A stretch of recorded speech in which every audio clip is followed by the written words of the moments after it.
This session is called The 5 Stages of Minimum Wage Grief. My name is Patrick Yearout. There you go. My name is Patrick Yearout. Perhaps you might remember me from last night's dinner. I'm the former president of Chart, but I'm still the director of recruiting and training for Ivar's Restaurants in Seattle. Now, most people, when I tell them that I'm from Seattle, conjure up very specific images in their mind. Many people think of our most famous landmark, the Space Needle.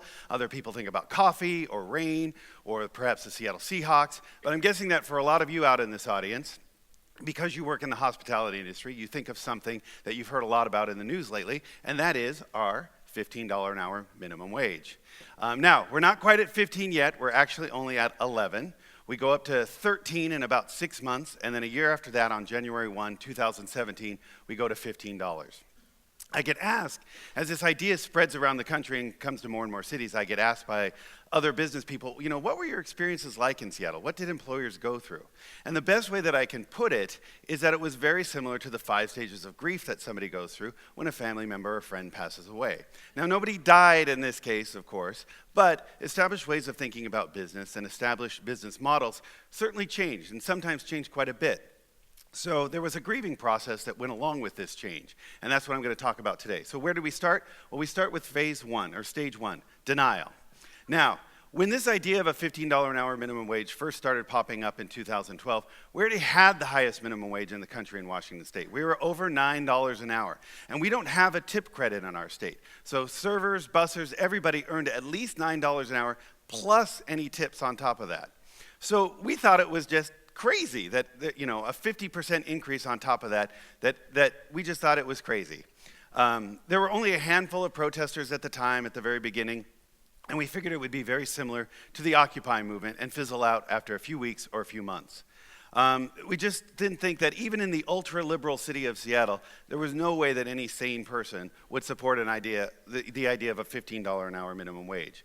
Now, we stayed in denial for quite a long time, even as the protests grew louder and more frequent. And what finally got us out of stage 1 was that sympathetic and concerned city councilors and the mayor actually began supporting the idea and began actively campaigning for it. And that's when we moved from stage 1, denial, to stage 2, anger. And sometimes, yes, Hulk levels of anger. Employers, as this idea started being talked about, and it seemed like all of a sudden it was being talked about all over the city, employers believed that a $15 an hour minimum wage could irreparably harm their businesses, ones that they'd created and worked so very hard to build up to, varying levels of success. They became frustrated that nobody seemed to be taking their concerns seriously, and what made it even worse was that activists and community organizers accused anyone who didn't support the idea of being greedy profiteers who were taking advantage of their workers. So believe me when I say that during 2012, 2013, we went through every cuss word in the book as the employers and business owners in the city of Seattle. It was a very frustrating time for us. Now, what eventually moved us out of this phase and helped that anger subside a little bit was we got to stage 3, which is bargaining.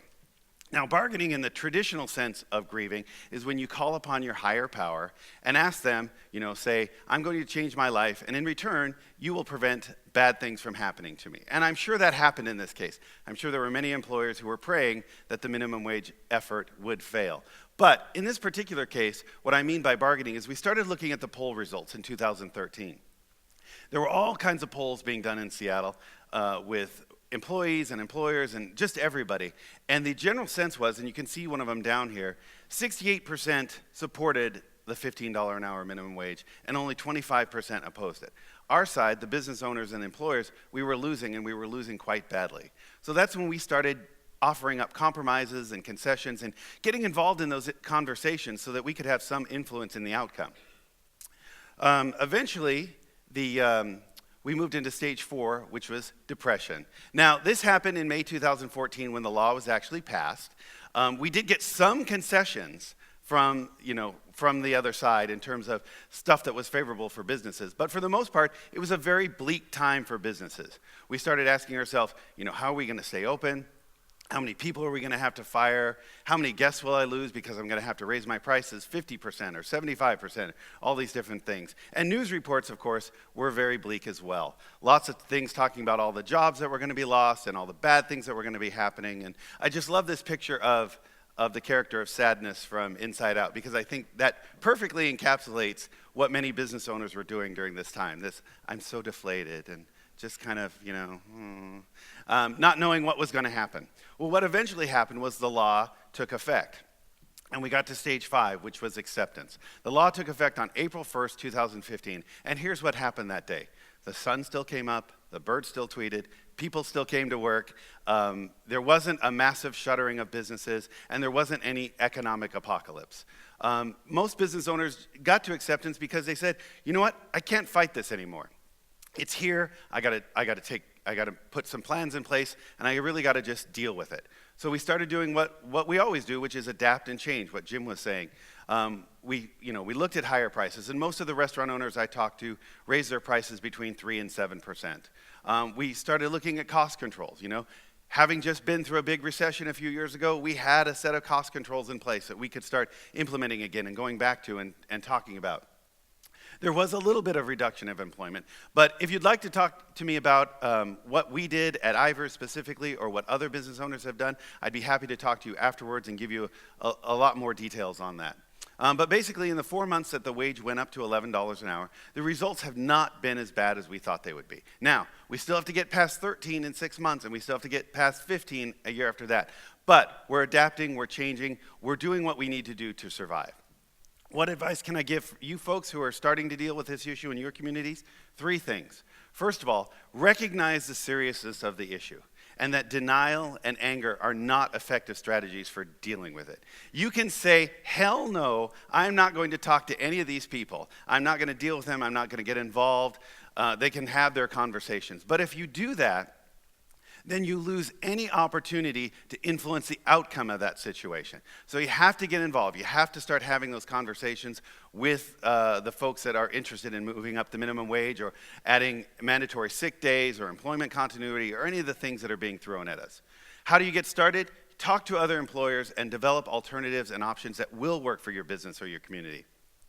One of the biggest lessons we learned in Seattle is that the citizens out there, they want to do something. They see people struggling and they want to do something. And if you only give them 2 options, do nothing or do something, which is raise the minimum wage to $15, that's the one they're going to choose. So if you as a business community can come together and come up with something maybe a little more middle of the road, maybe it's stepped up to $10 or $12 over a certain amount of time, it provides another option for people to look at and go, okay, maybe that will work. And it gives you a little bit more time to adapt and change. The final thing I would say is meet with your city councilors and your state legislators. These are the folks that are putting these laws out there, getting them passed.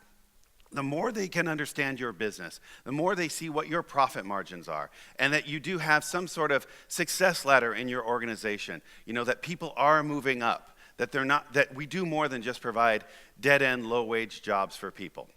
So meet with your city councilors and state legislators, and again, the more they know about your business, the more it's going to help you. So if you want to get a hold of me, here is my email address. It's patrick@keepclam.com, or just see me afterwards. I'd be happy to tell you more about our experiences in Seattle, and thank you very much.